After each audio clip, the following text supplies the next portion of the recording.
Hello बच्चों, देखें आपको बताया जा रहा था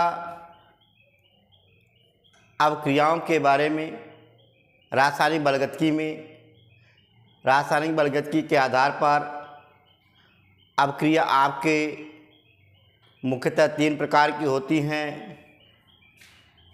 नंबर 1 जो होता है तीव्र अभिक्रिया, नंबर 2 क्या है मंद अभिक्रिया यानी मध्यम अभिक्रिया, और नंबर 3 क्या है अति मंद अभिक्रिया। ठीक है ना। आप देखेंगे पहला चीज़ तीव्र अभिक्रिया या आणविक अभिक्रिया किसे कहते हैं। क्या बोला मैंने, क्या है तीव्र अभिक्रिया या आणविक अभिक्रिया किसे कहते हैं। तीव्र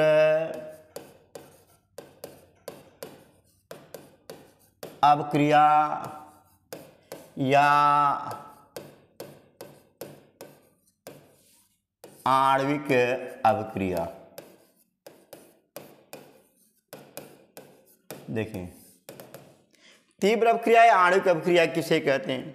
वे अभिक्रियाएं जो बहुत तेज होती हों, जिसका हम अभिक्रिया की गति का गणना न कर सकते हों, आया आदि के तरह से मारा ताक से चल दिया, यानी कि जो 10⁻⁻14 से 10⁻16 सेकंड के अंदर जो घटनाएं घटित हो जाती हों, ऐसी अभिक्रिया को क्या कहते हैं तीव्र अभिक्रिया।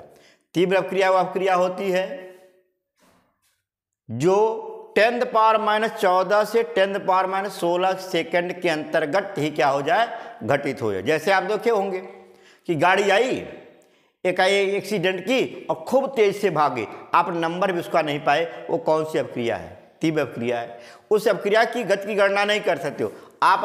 FIR भी लिखाओगे तो अज्ञात लिखाओगे, किसी के नाम से नहीं लिखाओगे। कारण क्या, वो बहुत फास्ट अभिक्रियाएं होती हैं। तो फास्ट अभिक्रियाओं की अभिक्रिया की गति की गणना हम लोग नहीं कर सकते। फास्ट अभिक्रियाओं में जैसे अवक्षेपण अभिक्रिया है, जैसे ऑक्सीकरण अवचयन अभिक्रिया है, जैसे आपका प्रबल अम्ल प्रबल क्षार की उदासीनीकरण क्रियाएं हैं, ये आपकी तीव्र अभिक्रियाएं होती हैं। जैसे आप मैंने बताया अवक्षेपण अभिक्रिया, अवक्षेपण क्या है अभिक्रिया, ये आपकी क्या है तीव्र अभिक्रिया है। जैसे दूसरा है अवक्षेपण अभिक्रियाओं में आपको मालूम है, जैसे मान लिया जाए सिल्वर नाइट्रेट को सोडियम क्लोराइड के साथ क्रिया करा दें, सिल्वर नाइट्रेट को सोडियम क्लोराइड के साथ क्रिया कराते हैं तो सिल्वर क्लोराइड का अवक्षेप प्राप्त होता, सफ़ेद अवक्षेप, और आपका क्या बनता है NaNO3 बनता है। ये कौन सी अभिक्रिया है, ये आपका अवक्षेपण अभिक्रिया होती है। ठीक है ना। इसी रूप में अगर बेरियम क्लोराइड को, क्या बोला मैंने, अगर बेरियम क्लोराइड को H2SO4 के साथ क्रिया करा दो, उस अवस्था में बेरियम सल्फेट का सफ़ेद अवक्षेप प्राप्त होता है और आपका क्या बनता है HCl बनता है। यानी ये कौन सी अभिक्रिया है, अवक्षेपण अभिक्रिया होती है। दूसरी अभिक्रिया जो होती है वो ऑक्सीकरण अपचयन अभिक्रियाएं, क्या है ऑक्सीकरण और क्या है अपचयन अभिक्रिया, ये क्या होती है, ये भी आपकी तीव्र अभिक्रिया होती है और सदैव यह अनुत्क्रमणीय होती है। ध्यान देना, जो तीव्र अभिक्रियाएं होती हैं ये सदैव क्या होती हैं, अनुत्क्रमणीय अभिक्रियाएं होती हैं। ये दिमाग में रखिएगा। ऑक्सीकरण अपचयन अभिक्रियाओं में तमाम एग्जाम्पल पढ़े हो, जैसे देखो MnO2 प्लस HCl गिव्स क्या होता है MnCl2 प्लस क्या है H2O प्लस Cl2। देखो Mn पे क्या है, यहाँ पर ऑक्सीकरण संख्या इसका 4 है, यहाँ इसकी ऑक्सीकरण संख्या 2 हो गई। नहीं, ऑक्सीकरण संख्या में परिवर्तन यहाँ हुआ, यहाँ Cl पर निगेटिव है, यहाँ पर Cl पर 0 है। ऑक्सीकरण संख्या में परिवर्तन हो गया कि नहीं हो गया। तो ऐसी अभिक्रियाएं जिसमें अभिकारी अणुओं के ऑक्सीकरण संख्या में परिवर्तन हो जाए, ऐसी अभिक्रिया को हम लोग ऑक्सीकरण अपचयन अभिक्रिया कहते हैं। और ये जो अवक्रियाएं होती हैं ये तीव्र अवक्रियाएं होती हैं और अनुत्क्रमणीय होती हैं। कन्फर्म हुआ। प्रबल अम्ल और प्रबल क्षार के मध्य होने वाली अवक्रियाएं देखो, जैसे क्या है, प्रबल अम्ल और प्रबल क्षार के मध्य होने वाली अवक्रियाएं होती हैं या उदासीनीकरण क्रिया कहते हैं। प्रबल अम्ल और प्रबल क्षार के मध्य होने वाली जो उदासीनीकरण क्रिया होती है ये भी आपकी क्या होती है, अनुत्क्रमणीय होती है और तीव्र अवक्रिया होती है। जैसे आप देखोगे यहाँ पर तमाम है HCl प्लस NaOH गिव्स क्या होता है NaCl और प्लस क्या है H2O। ये क्या है, प्रबल अम्ल और प्रबल क्षार के मध्य होने वाली जो उदासीनीकरण क्रिया होती है ये भी आपकी क्या होती है, तीव्र अवक्रिया होती है। ठीक है ना। जो तीव्र अवक्रियाएं होती हैं उन अवक्रियाओं की अवक्रिया की गति का निर्धारण नहीं कर सकते हैं। ठीक है ना। अगला होता है मध्यम अवक्रिया या मंद अवक्रिया। ठीक है ना। देखिए अगला क्या है, मध्यम अवक्रिया या क्या है, मध्य अवक्रिया। देखो मंद अवक्रिया, देखो अगला क्या है, मंद अभिक्रिया। ठीक है ना, या इसको मध्यम अवक्रिया भी कहते हैं। मंद अवक्रिया को जो धीरे धीरे घटित होता हो। ठीक है ना। जैसे मान लो कोई आया, आपको एक्सीडेंट किया, एक्सीडेंट में ब्रेक मारा, फिर ब्रेक से फिर आगे बढ़ा, फिर ब्रेक मारा, यानी धीमे धीमे अवक्रियाएं होती हों। और लड़के लोग उसे क्या करते हैं, पकड़ लेते हैं। धीमे धीमे जो चलता है, जो मार के चला जाता है उसको पकड़ नहीं पाते और उसकी कुटैया कर देते हैं, यानी उसका रेट निर्धारित हो जाता है, उसका दर निर्धारित हो जाता है, कंसंट्रेशन चेंज हो जाना है, गाड़ी फूंक दी जाएगी, उसे पीट दिया जाएगा। इस कंसंट्रेशन चेंज हुआ कि नहीं हो गया।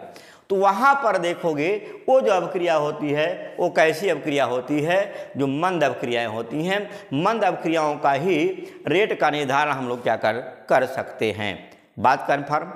तीव्र अवक्रियाओं का नहीं कर सकते, मंद अवक्रियाओं का कर सकते हैं, अति मंद अवक्रियाओं का भी हम लोग नहीं कर सकते। जैसे मंद अवक्रियाओं में उदाहरण तौर पे H2O2 का जो विघटन होता है, देखेंगे मंद अवक्रियाओं में जैसे H2O2 का जो विघटन होता है, ये आपको मालूम है H2O और प्लस क्या होता है, O2 होता है। यहाँ पर ये बैलेंस कर लेते, ये इसकी कोट इत्यादि के बारे में मैं आगे डिस्कस करूँगा। ये बहरहाल प्रथम कोट की अवक्रिया होती है। ठीक, N2O5 का जो विघटन होता है वो भी क्या होती है, मंद अवक्रिया होती है। जैसे देखोगे N2O5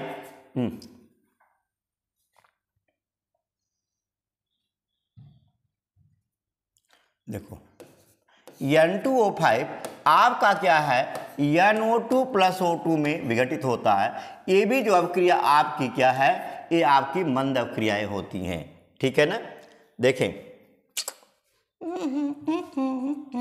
बैलेंस, ठीक, ये आपकी क्या है, मंद अवक्रियाएं होती हैं। ये भी आपका क्या है, इसका भी दर का निर्धारण हम लोग कर सकते हैं। एस्टर का जल अपघटन अवक्रिया जैसे मालूम है, एस्टर में जैसे CH3COO C2H5, ये सारी जो अवक्रियाएं होती हैं ये क्या होती हैं, उत्क्रमणीय होती हैं। ये चीज़ थोड़ा सा ध्यान दिए रखिएगा। C2H5 और प्लस क्या है, H2 होता है।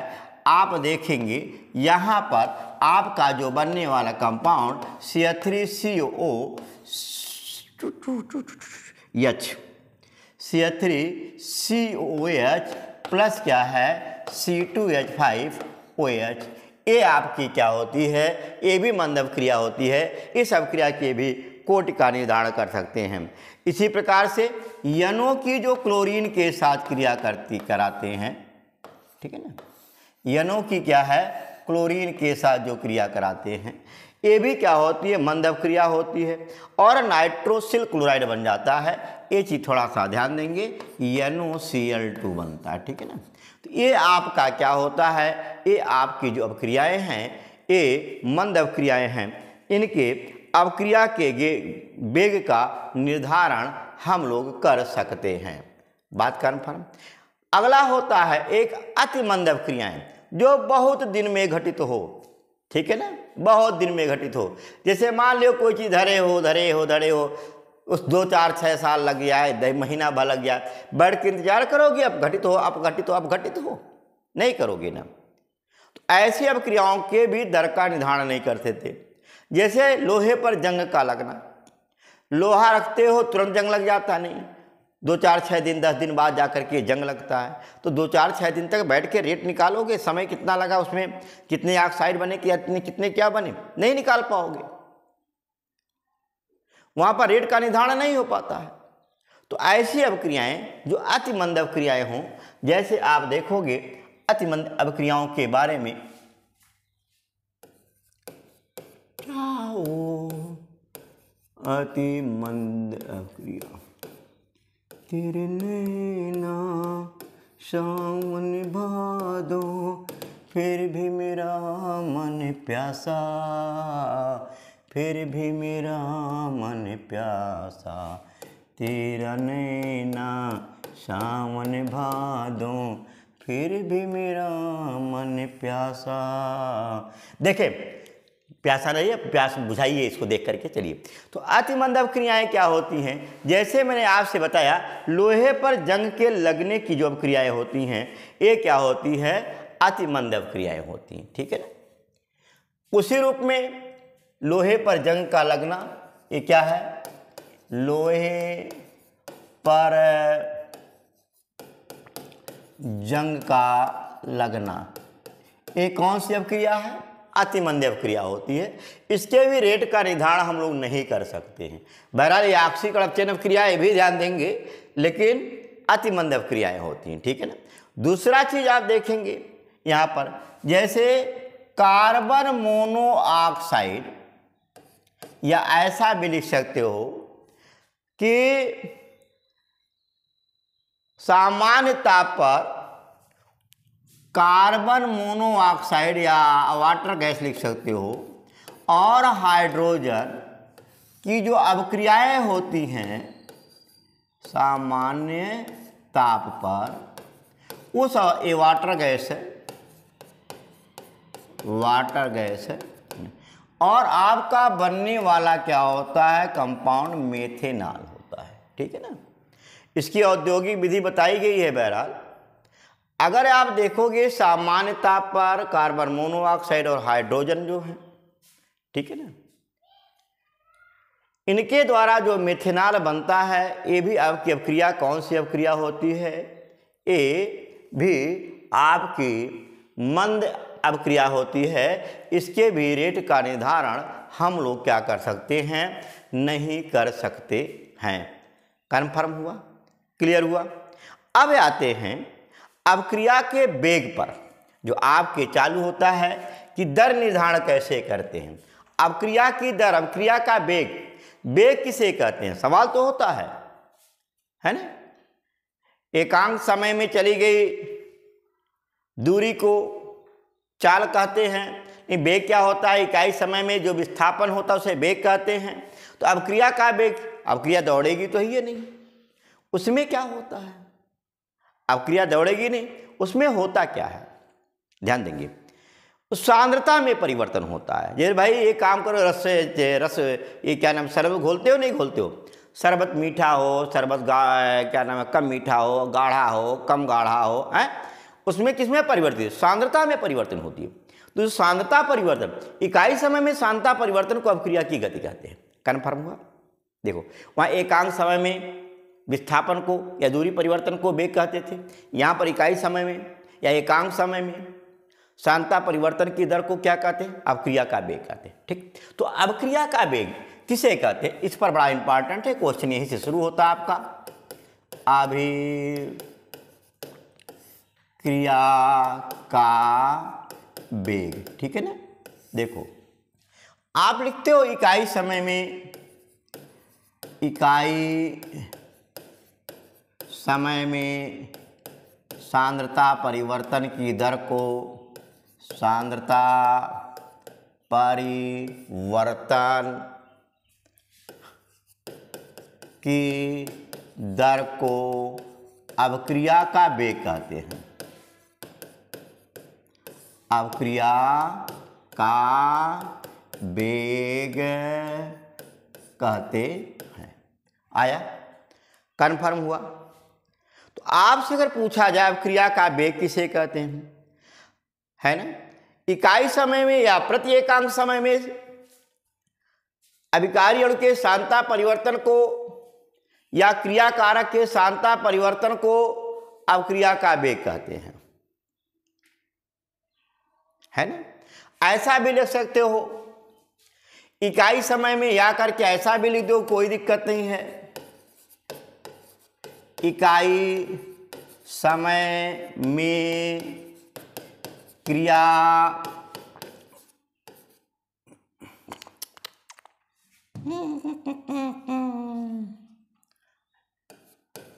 क्रिया कारक के सांद्रता परिवर्तन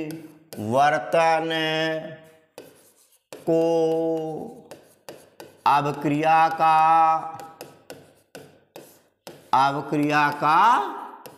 वेग कहते हैं।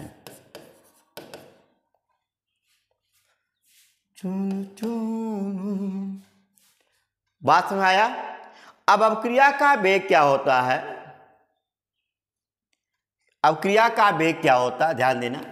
अवक्रिया का वेग बराबर अवक्रिया का वेग बराबर क्रिया कारक या उत्पाद, क्रिया कारक अभिकारक या उत्पाद दोनों लिख सकते हो।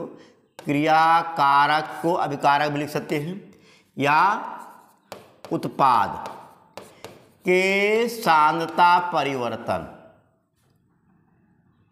के, बल्कि का सांद्रता का लिखो, का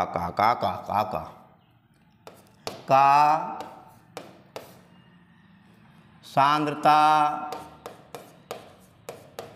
परिवर्तन बटे आप क्या लिखोगे, समयांतराल। ये क्या होता है, आपके अवक्रिया के वेग का फार्मूला होता है। या इसे आप ऐसा लिख सकते हो, अवक्रिया का वेग v बराबर dx/dt लिख दोगे, कोई दिक्कत नहीं है। या dc/dt कहीं कहीं लिखा गया है, यहाँ पर प्लस माइनस लिख करके लिखा जाता है, ऐसा भी लिख दिया जाता है। प्लस माइनस dc/ क्या करते हो, dt कर देते हो। dc क्या है, ये सांद्रता परिवर्तन है। dt आपको बहरहाल मालूम ही है।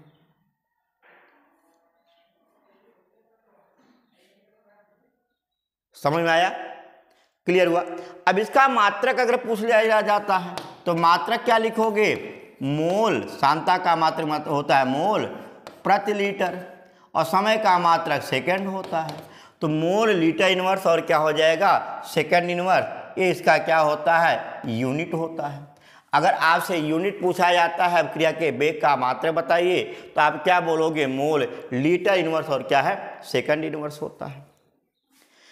एक्चुअली में प्लस माइनस क्या होता है, देखो इसका मतलब क्या होता है, जब कोई अवक्रिया कराई जाती है ना, ये मान लो अभिकारक है, ऊपर वाला क्या है, अभिकारक है, ये तुम्हारा क्या है, उत्पाद है। जब कोई अवक्रिया कराई जाती है तो समय के साथ साथ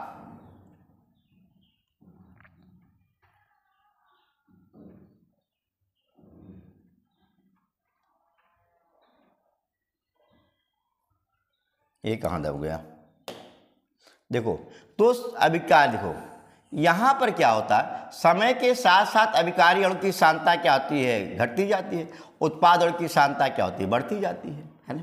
अर्थात जो अभिकारी अणु होता है उसका समय के साथ सांद्रता क्या होता है, देखो घट रहा कि नहीं घट रहा है, और सांद्रता बढ़ा। जैसे आप देखोगे शरबत जब घोलते हो, चीनी और पानी मिलाते हो, तो धीमे चीनी का मिठास घटता जाता है और पानी का मिठास यानी शरबत का मिठास क्या होता है, बढ़ता रहता है। शरबत उत्पाद है और चीनी क्या, अभिकारी है, क्रियाकारी है।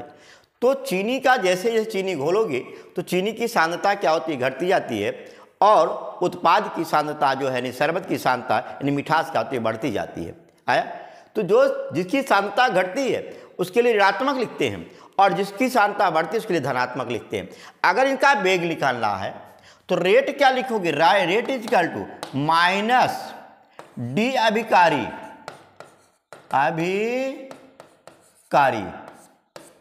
बटे क्या लिखोगे डी टी, यानी समय परिवर्तन। ये क्या है प्लस, अगले में क्या लिखोगे प्लस, उत्पाद लिखोगे, उत्पाद में सांता परिवर्तन बटे क्या होता है यहाँ पर देखो, यहाँ पर डी टी अर्थात समय हो जाता है। समझ में आया? नहीं, अभिकारी अणु की सांता घटती है, उत्पाद अणु की सांता बढ़ती है, इस नाते यहाँ पर हम प्लस माइनस दोनों लगा करके लिख सकते थे, कोई दिक्कत नहीं होती है। बात कन्फर्म? तो किताबों में ऐसे दिए हैं, प्लस माइनस दे दिए हैं, तो प्लस माइनस का मतलब दोनों के लिए लागू है, अभिकारी के लिए भी लागू है और उत्पाद के भी लिए क्या होता है, लागू होता है। ठीक, अब देखेंगे, आइएगा थोड़ा सा आगे बढ़े। अब क्रिया का औसत वेग क्या है, अभी सवाल इस पे चलेगा। इसके बाद अब क्रिया का क्या है, औसत वेग। देखो अब क्रिया का औसत वेग क्या होता है, देखेंगे। एक निश्चित समय में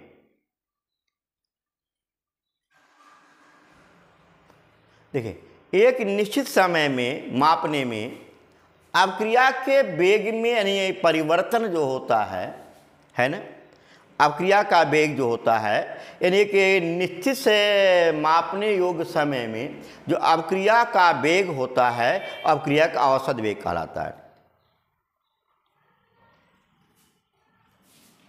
क्या बोला मैंने, एक निश्चित समय मापने योग्य है ना, क्या बोलोगे, देखें, एक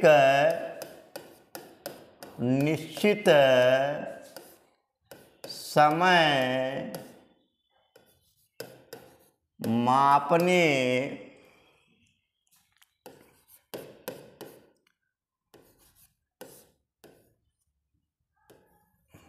एक निश्चित समय मापने योग्य समयांतराल पर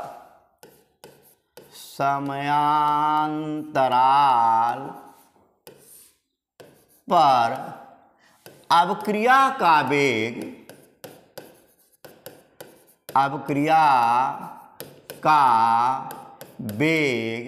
औसत वेग कहलाता है, औसत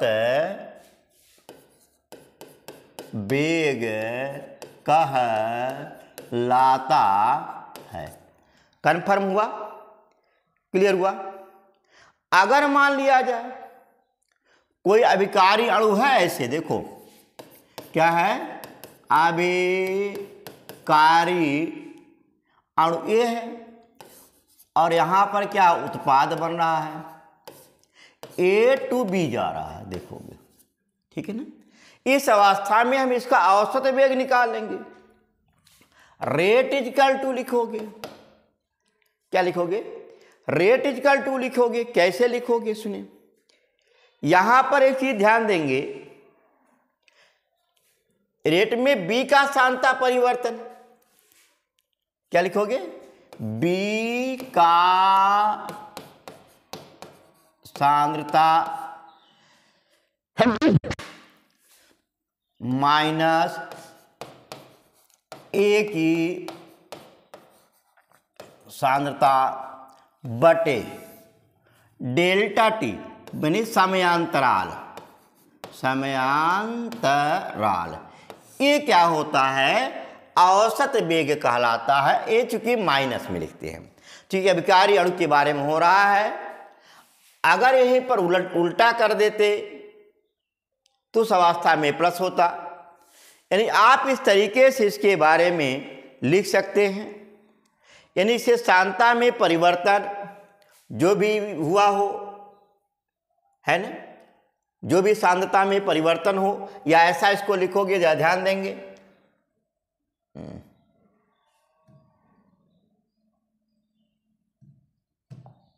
देखो, या इसको ऐसा लिखोगे तरीके,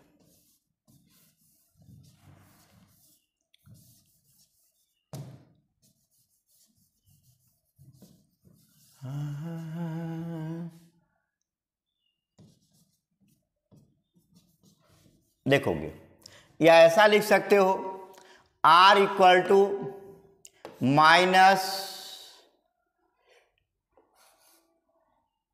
डेल्टा ए या डी ए बाई क्या लिख सकते हैं डी टी। इन ए के सांता में परिवर्तन बटे क्या है समयांतराल।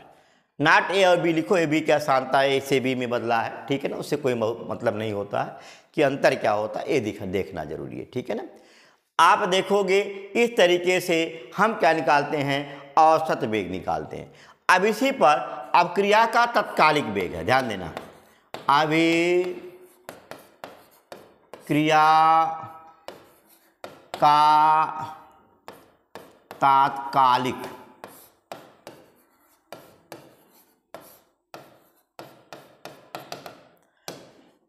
अब क्रिया का क्या है तात्कालिक वेग। देखिए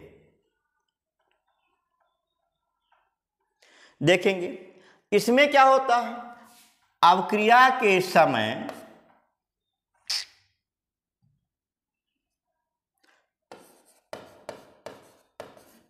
अभी क्रिया के समय किसी क्षण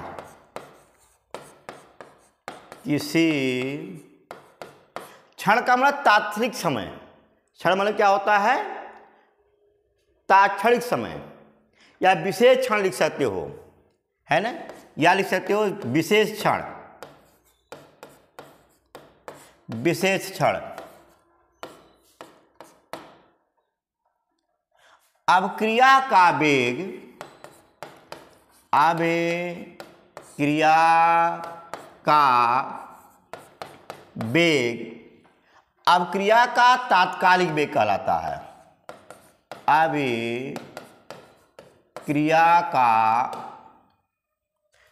तात्कालिक वेग कहलाता है।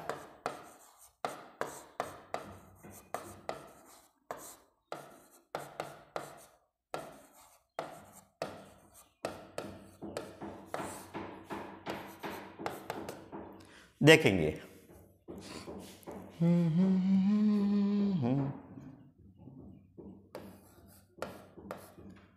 आता है कि तात्कालिक वेग किसे कहते हैं, तात्क्षणिक वेग किसे कहते हैं, या ऐसा भी लिखे हो तात्क्षणिक समय में क्रिया का वेग तात्कालिक वेग कहलाता है। तात्क्षणिक तुरंत घटना घटित हो, या किसी विशेष क्षण में अब क्रिया के दौरान किसी विशेष क्षण में अब क्रिया का वेग जो होता है वो क्या होता है तात्कालिक वेग कहलाता है ना। अब क्रिया के दौरान ऐसा भी लिख सकते हो, मैंने बोला अब क्रिया के दौरान किसी विशेष क्षण, ये भी परिभाषा जरा ध्यान देंगे, ये भी लिख सकते हो। यहां देखो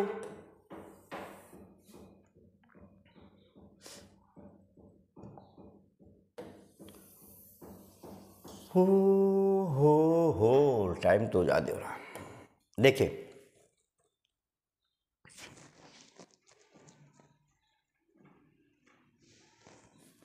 ऐ भी लिख सकते हो, अब क्रिया के दौरान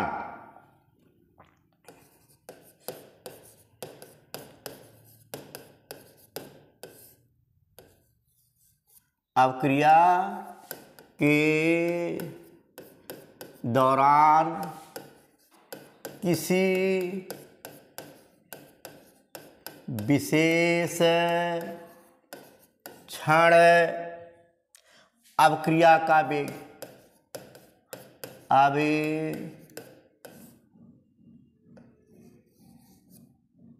क्रिया का वेग तात्कालिक वेग कहलाता है।